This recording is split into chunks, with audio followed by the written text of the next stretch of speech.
परम शांति। क्या धरती पर रहने वाले हम सभी मनुष्य कठपुतली हैं? क्या कोई हमें चला रहा है? तो ये बात बिल्कुल सही है कि हमें कोई चला रहा है।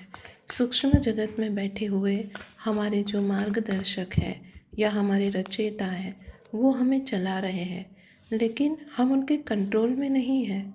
वो हमें बिल्कुल उसी प्रकार से चला रहे हैं जिस प्रकार से चलने के लिए हमने स्वयं निश्चय किया है। हमने उनके साथ बैठकर हमारे आत्मा की यात्रा की पूरी योजना बनाई हुई है और वो इस बात का ध्यान रखते हैं कि जिस योजना को लेकर, जिस उद्देश्य को लेकर हम इस दुनिया में आए हैं, क्या वो उद्देश्य हम पूरा कर रहे हैं। अगर कभी हम अपने उद्देश्य से भटक जाएं, तो वे हमारे मार्गदर्शक हमें हर प्रयास करते हैं उस रास्ते पर लाने का जो हमने अपने लिए निश्चित किया है। अर्थात कि वो हमें मदद करते हैं। हमें ये लगता है कि कोई हमें चला रहा है, लेकिन इसमें हमारी एक फ्री विल होती है।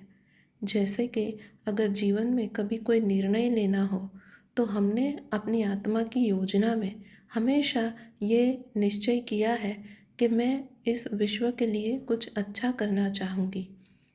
तो आपका जीवन का उद्देश्य होता है कि आप विश्व के लिए कुछ अच्छा करें, लेकिन कभी कोई ऐसी परिस्थिति आ जाए जब आपके अपने ही स्वजन आपको भौतिकता में या दुनियादारी में फंसा लेने की बात करते हैं, तो उस समय आपके मार्गदर्शक आपको बार बार ऐसी परिस्थितियाँ उत्पन्न करते हैं जिससे कि आपका अंतर्मन ये कहे कि मुझे तो विश्व कल्याण के लिए जाना है। लेकिन अगर कहीं आप मोहवश अपने स्वजनों की बात में फंस गए, तो वो कुछ हद तक आपको प्रेरित करते रहेंगे। लेकिन अगर आपकी फ्री विल, आपका विल पावर इतना मजबूत हो गया कि आपने बस भौतिकता में ही रहने का निश्चय कर लिया या आप मोह में फंस गए, तो फिर आप उसी में फंसते जाते हैं। फिर उनके लिए भी बहुत मुश्किल होता है हमें साथ देना। लेकिन सूक्ष्म जगत में कई आत्माएं हैं जो हमें अनुचित पथ पर भी प्रेरित करती है। तो इसके लिए हमारे अंदर वो सक्षमता, वो समर्थता होनी चाहिए कि हम ये निश्चय कर सकें कि क्या मुझे इस रास्ते पे जाना है या इस पथ पे जाना है। और उस पथ पे जाने के लिए आत्मा के अंदर शक्ति होनी चाहिए, हमारे अंदर ज्ञान होना चाहिए, हमारी विवेक बुद्धि होनी चाहिए, हमारी बुद्धि रिफाइंड होनी चाहिए, यानी कि दिव्य बुद्धि होनी चाहिए। तभी हम ये निर्णय कर सकते हैं कि हमें किस पथ पर जाना है। क्योंकि जब बुद्धि विवेकशील होती है, तब हमें बिल्कुल उचित समझ आ जाती है कि ये पथ मेरे लिए अच्छा है और एक आत्मा के कल्याण का पथ है।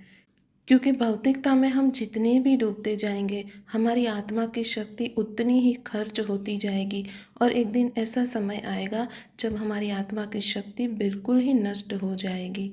और ये भी एक षड्यंत्र होता है सूक्ष्म जगत की शक्तियों का, जो चाहती ही है कि हम अपनी आत्मा की शक्तियों को नष्ट करें। इसीलिए हमें अति जागृत रहना चाहिए। लेकिन जागृत हम तभी रह सकते हैं जब हमारी आत्मा में शक्ति हो, और हमारी आत्मा में शक्ति तभी आती है जब हम परमात्मा के, हमारे रचयिता के निकट हो। तो उसी के साथ निकटता रखने के लिए हमें योग साधना जरूर करनी चाहिए। हमेशा अपने आत्म स्वरूप में स्थित होकर अपने रचयिता से जुड़े रहे, उनसे संबद्ध रहे। परम शांति।